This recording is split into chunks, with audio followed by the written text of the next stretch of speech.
Това е продължение на предното видео за конфликта Иран-Израел. Тук ще дискутирам новостите от последните дни и ще развия някои от идеите, които имах. Каква беше тезата ми от преди? Възможно е ликвидирането на ядрената програма на Иран да е второстепенна цел, а дори и не истинска.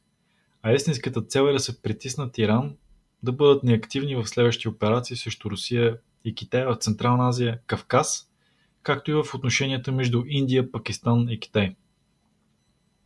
Това предполага, че целта не е да се ликвидира Иран, а да се притисне властта там. Тоест, САЩ са преценили, че постигат нужните цели чрез въздушни удари. Да се вкара Иран в неблагоприятна позиция, да бъдат принудени сами да преценят, че няма смисъл да се воюва. Другото ми твърдение е, че самата операция е планирана така, че САЩ да се включат и че в момента тече всъщност подготовка за това. Истината е, че моите твърдения са спекулации. Дали САЩ наистина са планирали предварително да участват в атаката срещу Иран, а дали ще участват? През последните дни се натрупаха знаци, че САЩ ще се включат, но след някакъв период. Твърди се, че 2 самолетоносача с прилежащите им кораби се насочват към Средиземно море и Персийския залив. Там вече има един самолетоносач. Говори се за изтребители, пратени от Британия към Близкия изток, транспортни самолети, пратени към Близкия изток, и самолети-танкери. Даже в момента на 20 юни този транспорт тече. И това се вижда в Flight Radar от хора, които следят тези теми. Американските бази в залива пък, поне част от тях, изглежда, че са евакуирани, т.е. част от техниката е махната оттам, като затова се прилагат някакви сателитни снимки, които аз, разбира се, не мога да потвърдя. Даже се твърди, че има огромно количество техника спрямо нормалното в някои от американските бази в Европа. Рамштайн, Авиано и другата не си спомням как се казваше. Забележете, че това не означава, че операцията срещу Иран е предварително планирана с участие на САЩ. Но аз бих предложил няколко допълнения към спекулациите си. В проамерикански източници се споменава, че в момента президентството е в процес на взимане на решения. Като едно от съмненията, които се дискутират в САЩ, са въпросите относно употребата на боеприпасите срещу цели дълбоко под земята. А тази цел е въпросната подземна база на Иран. Ако трябва да съм честен, на мен лично това ми звучи странно, защото от една страна аз смятам, че американците вече знаят възможностите на боеприпасите, които те сами са създали. От друга страна, подозирам, че ако ще се дискутира нещо, това са характеристиките на самата цел, т.е. детайлите на това къде е разположена базата, как е изградена и т.н. От трета страна, Израел алармират от години наред за тази ядрена програма. Има доста сериозен шпионаж, както се видя. Както и не трябва да се забравя, че те преди, мисля, че година или две направиха буквално саботаж. Изпратиха хора, които саботираха части от тази ядрена програма. Тоест аз не смятам, че това е решение, което се взима в момента. Дали може да се унищожи тази подземна база или не. Защото, както споменах в предното си видео, се получава изключително странна ситуация, в която ти започваш операция, която ти не знаеш дали ще можеш да постигнеш целите й. Има и друга тема, която аз бих искал да коментирам тук. Аз лично не разбирам дали целта е да се забави ядрената програма, да се ликвидира, включва ли се възможността все пак да се започне отново след време. Вече бяха нанесени някакви удари върху елементи от нея. Но според мен не е ясно в какъв контекст поставят щатите и Израел въпросът за удрянето на подземната база. И се надявам да има експерти, които да излезнат с обстойна дискусия по тази тема. Моята лична интерпретация отива в страни на тази дискусия и е следната. Това, че щатите тепърва се подготвят за участие в атаките срещу Иран, не означава, че операцията не е била планирана именно с тяхно участие. Според мен става въпрос от една страна за тестване на международната обстановка. Как ще реагират държави като Иран, Китай и Русия. От друга страна, този тип придвижване и развитие на ситуацията, целта е да даде максимално малко време за реакция на другите държави. И сега ще обясня какво имам предвид. Първо се тества положението с удар от Израел. Карат се иранците да местят техниката си. Откриват се цели, след това се започва с транспорт на американски войски, както вече виждаме. Но забележете, че до ден днешен САЩ са най-способни в такова бързо придвижване от една част на света към друга. Докато всички други са бавни, ако въобще имат такива възможности. Под всички други имам пред Китай, тъй като те са в момента, мисля, че единствената сила, които имат някакви възможности да подпомогнат Иран. И даже излезнаха новини за 2 кораба, които те ще пратят в Персийския залив, които имат възможности за радиоелектронна борба, което е изключително интересно развитие, бих казал. Аз лично обяснение защо Китай не са пратили вече подкрепа към Иран нямам и следователно не изключвам възможността това обяснение, което аз да дам, да е грешно. Разбира се, в момента наистина се говори как Китай праща техника нататък, но аз лично стоя зад позицията, че например оръжия за противовъздушна отбрана, каквито им трябват на Иран, са сложни и нова техника изисква време да се подготви за употреба. Не трябва да се забравя, че все пак по някое време трябва да видим и унищожена китайска техника в Иран, като признак, че все пак китайците са пратили нещо.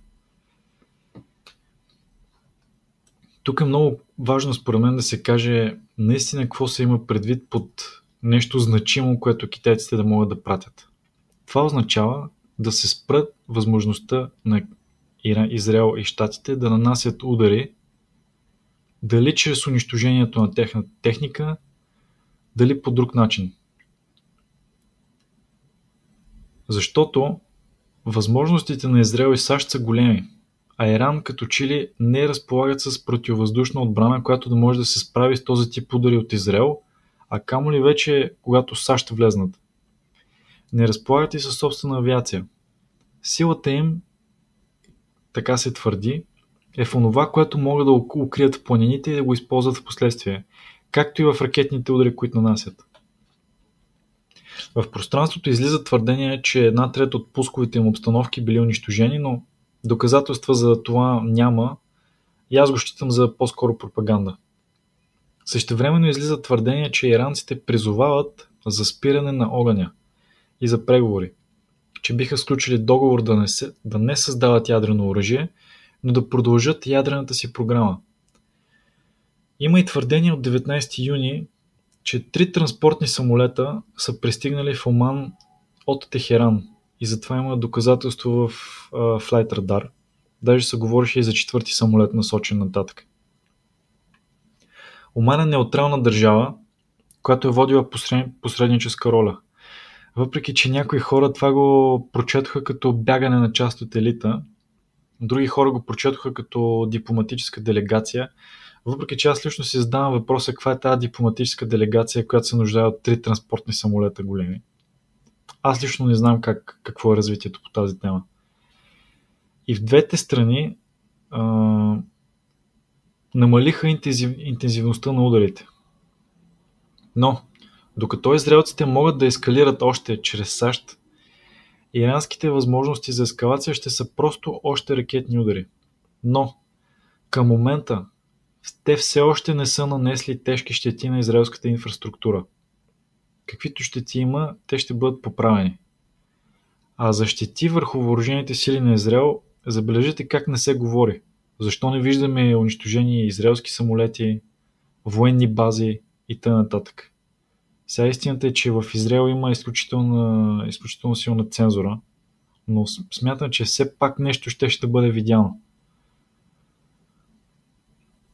Даже бих казал, че по тази тема цари тежка пропаганда в България, разбира се и от двете страни. От една страна имаме изцяло произраелската пропаганда в официалните медии, но от друга страна имаме едва ли не представянето, че Израел скоро няма да могат да воюват което за мен е странно, тъй като аз бих казал, че те именно за това са подготвили години насам, като се има предвид поетапната, как да кажа, няколкото стъпки, които извършиха те през последните няколко години в тази конфронтация с Иран. Също така, това го споменах в предното си видео, според мен се разиграва същата пропаганда, както се говореше за Русия, че едва ли не ракетите на Русия били свършили и всеки ден се задаваше въпроса колко ракети имали останали Русия. Сега същата пропаганда се води само че към Израел, че ракетите били скъпи и че били ограничени като количество, че нямали много и едва ли не скоро ще им свършат. Но аз, честно казано, не мисля, че това е въобще реалистично, тъй като нека не забравяме, че иранските удари не са чак толкова големи. Особено в последните дни, като че ли нямаше чак такива големи удари. Аз бих казал, че това е откровено пропаганда, породена от пожелателно мислене. Че едва ли не враговете ние сега ще паднат или вижте и колко са силни били Иран и колко могъщи пък са Израел или пък щатите. Това е тип мислене, което е присъщо за империите. И по-скоро, т.е. това е мислене, което не е присъщо за империите. По-скоро е присъщо за такива като България. Всяка една империя, аз не смятам, че въобще дискутират такива динамики в рамките на текущите военни действия, които планират, от една страна. От друга страна, истина е, че всяка една империя има ограничения и слабости. Например, една слабост на Израел и щатите е, че те не могат да си позволят сухопътна кампания в Иран. А това ще бъде истинското ликвидиране на тази държава. Тоест за сега търсят алтернативен метод. За мен лично тази серия от събития показва, че иранците не са в благоприятна позиция. Те нито могат да се отбраняват, ако се окаже, че ядрената програма не е първата цел на цялото това събитие, тогава с какво ще накарат САЩ и Израел да спрат, с изключение на може би едно. И това е блокиране на Ормузския проток. Или поне така се твърди. Аз лично не знам дали биха направили това. Според мен най-много това да даде перфектния повод на САЩ да ги атакуват. Тоест, затварянето на този проток ще ги поставя в още по-лоша позиция и дори няма да извие ръцете на САЩ, ако САЩ така или иначе са преценили, че ще участват в тази операция. Разбира се, аз не мога да коментирам икономическите ефекти, които би имало едно затваряне на Ормузския проток, дори в един кратък период. Това е тема, която други хора би трябвало да се занимават с нея. Към момента смятам, че действията на Иран са по-скоро в насоката да оцелеят. Не случайно се говори, че имат сумати скрити позиции в планинските региони, тъй като те са предвидели това развитие, което днес виждаме. Както и аз смятам, че целта им е все пак да не дават поводи за ескалация, като не нанасят твърде тежки удари на Израел или пък не атакуват американски бази, като същевременно поддържат образа, че воюват. И аз бих казал, че те наистина воюват, т.е. това, което Иран извършва е изключително похвално в крайна сметка. Накратко, аз бих казал, че трябва да се гледат обективно нещата. Да се допускат от една страна различни развития, но и да се казва кога една страна има превъзходство и кога няма. Аз разбирам, че има големи очаквания към уста на съпротивата, към съюз Русия, Китай, Иран, но ние в България плуваме в пропаганда. От една страна са всичките големи медии, които буквално се превърнали в едни преводачи на пропаганда от Запада, но и алтернативните източници. YouTube канали, подкасти, коментатори също залитнаха към другата крайност. Наред с качествата и особеностите на водещите им. Даже бих казал, че са малцина наистина полезните коментатори в България. Аз лично слушам професор Витанов, следя Владимир Чуков, Боян Чуков. Уважавам и следя канала на Сивилов.